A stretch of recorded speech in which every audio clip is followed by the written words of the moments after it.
നമസ്കാരം. പഹൽഗാം ആക്രമണത്തിന് ശക്തമായ തിരിച്ചടി നൽകി ഇന്ത്യൻ സൈന്യം. പാകിസ്ഥാനിലെയും പാക് അധീന കാശ്മീരിലെയും 9 ഇടങ്ങളിലായിരുന്നു പുലർച്ചെ തിരിച്ചടി. കര, വ്യോമ, നാവിക സേനാ അംഗങ്ങളുടെ സംയുക്ത ഓപ്പറേഷന് സിന്ദൂർ എന്നാണ് പേരിട്ടത്. പഹൽഗാമിൽ കൊല്ലപ്പെട്ടവരുടെ വിധവകൾക്ക് ആശ്വാസമായിട്ടാണ് ഈ പേരിട്ടിരിക്കുന്നത്. പാകിസ്ഥാനിൽ ആക്രമണം നടത്തിയിട്ടുണ്ടെങ്കിലും സൈനിക കേന്ദ്രങ്ങൾ ഇന്ത്യ ആക്രമിച്ചിട്ടില്ല. ഭീകര കേന്ദ്രങ്ങൾ തിരിച്ചുപിടിച്ചാണ് തിരിച്ചടി നൽകിയത്. പഹൽഗാം ആക്രമണത്തിന്റെ 15ാം നാളിലാണ് തിരിച്ചടി എന്നതും എടുത്തു പറയണം. പാകിസ്ഥാൻ ഏത് രീതിയിൽ പ്രതികരിക്കുമെന്ന് ഇന്ത്യൻ സൈന്യം നിരീക്ഷിച്ചു വരികയാണ്. സുരക്ഷയുടെ ഭാഗമായി നിരവധി വിമാനത്താവളങ്ങൾ അടച്ചിട്ടിട്ടുണ്ട്. 9 സ്ഥലങ്ങളിലാണ് ആക്രമണം നടത്തിയത് എന്ന് സൈന്യം അറിയിച്ചു. എന്തുകൊണ്ടാണ് ഈ സ്ഥലങ്ങൾ തിരഞ്ഞെടുത്തു എന്ന സൂചനകളും പുറത്തു വന്നിട്ടുണ്ട്. ഇന്ത്യക്കെതിരായ ആക്രമണങ്ങൾ ആസൂത്രണം ചെയ്യുകയും നിർദ്ദേശങ്ങൾ നൽകുകയും ചെയ്യുന്നവരുടെ സ്ഥലങ്ങളാണിത്. ഇവ കൃത്യമായി മനസ്സിലാക്കിയായിരുന്നു സൈന്യത്തിന്റെ തിരിച്ചടി. ഭീകരരുടെ തട്ടകത്തിൽ തിരിച്ചടി.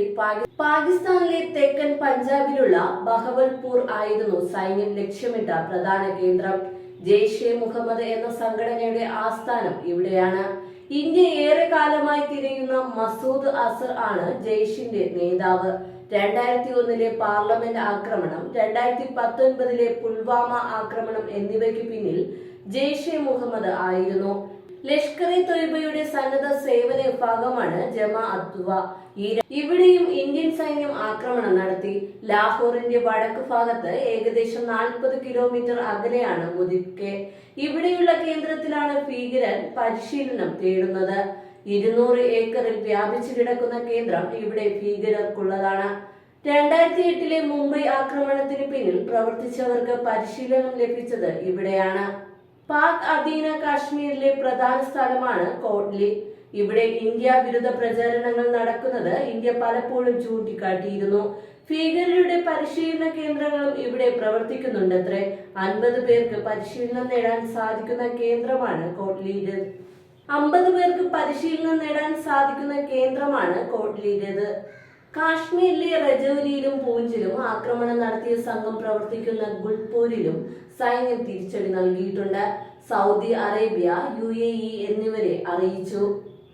സോൺമർഗ്, ഗുൽമർഗ്, പഹൽഗാം എന്നിവിടങ്ങളിൽ ആക്രമണം നടത്തിയ സംഘമുള്ള സവായിലും ഇന്ത്യൻ സൈന്യം തിരിച്ചടി നൽകി. നിയന്ത്രണ രേഖയോട് ചേർന്നുള്ള സർജൻ, ബർണാല എന്നിവിടങ്ങളിലും ആക്രമണം നടത്തിയിട്ടുണ്ട്. ഇവഴിയാണ് ഇന്ത്യയിലേക്കുള്ള നുഴഞ്ഞുകയറ്റം നടക്കാറുള്ളത്. ഹിസ്ബുൾ മുജാഹിദിന്റെ സിയാൽകോട്ടിന് അടുത്തുള്ള മെഹ്മൂന ക്യാമ്പിലും തിരിച്ചടി നൽകി. പുലർച്ചെ 1:44 ഇന്ത്യൻ സൈന്യം ഒരേ സമയം 9 ഇടങ്ങളിൽ ആക്രമണം നടത്തിയത്. ഇത്രയും സ്ഥലങ്ങളിൽ ആക്രമണം നടക്കുമെന്ന് പാകിസ്ഥാൻ പ്രതീക്ഷിച്ചിരിക്കില്ല. പാകിസ്ഥാനിൽ ആക്രമണം നടത്തുന്നത് വർഷങ്ങൾക്ക് ശേഷം ആദ്യമായാണ്.